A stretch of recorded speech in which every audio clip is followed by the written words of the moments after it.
ममता बनर्जी जिन्होंने एफडीआई के मुद्दे पर सरकार से समर्थन वापस लिया था, वही अब मनमोहन सिंह के खिलाफ कर रही है बड़ा खुलासा। सीधा निशाना प्रधानमंत्री मनमोहन सिंह पर ममता बनर्जी ने फेसबुक पर डाली है एक चिट्ठी। ये चिट्ठी मनमोहन सिंह ने 2002 में लिखी है, जब वो राज्यसभा में विपक्ष के नेता थे।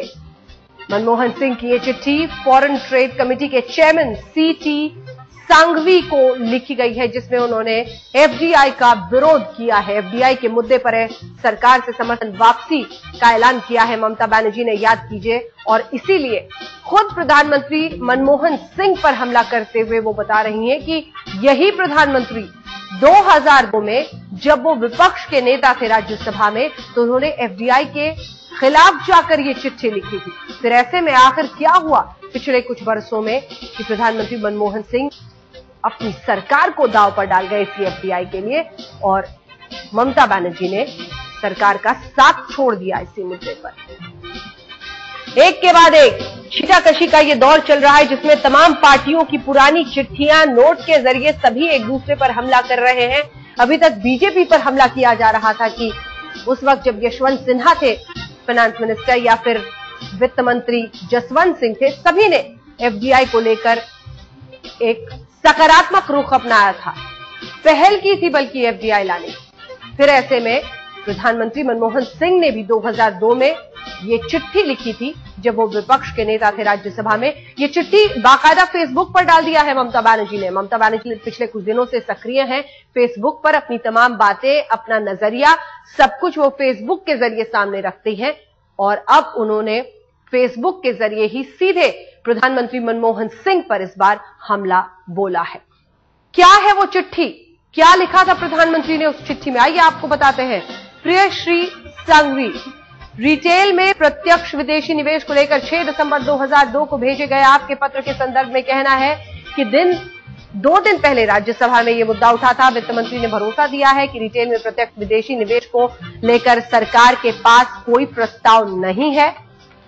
आपका मनमोहन सिंह, राज्यसभा में विपक्ष के नेता। यानी प्रधानमंत्री मनमोहन सिंह ने महज 10 साल पहले 2002 में लिखा था कि वो इसके पक्ष में नहीं है, और इसके साथ ही इस तरह की भी बात कि हमें ये उम्मीद रहेगी कि ऐसा कुछ नहीं होगा सरकार की तरफ से।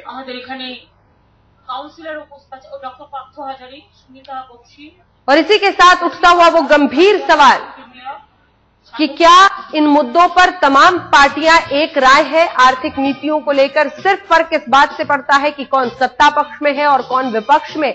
क्या विपक्ष का हंगामा सिर्फ दिखाने के लिए है, या फिर खुद प्रधानमंत्री मनमोहन सिंह जो 2002 में कुछ और राय रखते थे, अब एफडीआई के मुद्दे पर आगे बढ़ रहे हैं? अमिताभ सिन्हा हमारे संवाददाता इस बड़ी खबर पर हमारे साथ जुड़ रहे हैं। अमिताभ, जबरदस्त राजनीतिक बवाल इस खत के बाद भी होगा। ये आरोप प्रत्यारोप का वो दौर है जब पुरानी चिट्ठियों, पुराने नोट के जरिए एक दूसरे पर हमला बोला जा रहा है। ये राजनीति है, और सीधे सीधे कहा सकता है कि एक नेता दूसरे को यही कहेगा, भला आपकी कमीज हमारी कमीज से सफेद कैसे, यानी कि दाग लगाने की पूरी तरह से कोशिश होगी। जिस तरह से कांग्रेस ने कोशिश की और बीजेपी ने विरोध का सुर अलापा है, ममता के इस फेसबुक के इस चिट्ठी के बाद बीजेपी ने कड़े तेवर अपना लिया। उसने कहा है कि कांग्रेस का ये दोहरा मापदंड है। जब तक कांग्रेस विपक्ष में रहती है तो एफडीआई की खिलाफत करती है, कांग्रेस जब सत्ता में आती है तो बहुराष्ट्रीय कंपनियों की एजेंट के तौर पर काम करती है।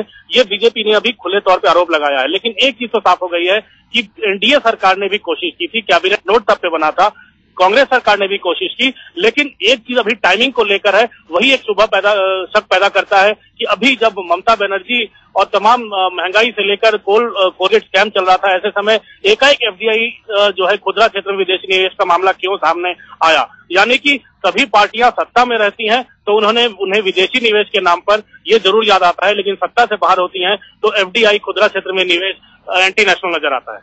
बिल्कुल, अमिताभ सिन्हा हमारे सहयोगी जानकारी दे रहे थे। यानी मामला सिर्फ कुर्सी का है। सत्ता में जो पार्टी रहती है वो आर्थिक सुधारों के पक्ष में जाती हुई दिखती है, और जो विपक्ष में हो वो हंगामा करके उसका फायदा उठाना चाहती है। ममता बनर्जी ने नया बवाल खड़ा किया है। उन्होंने डाली है प्रधानमंत्री मनमोहन सिंह की 2002 की वो चिट्ठी जिसमें उन्होंने एफडीआई के विरोध में तमाम बातें कही थी।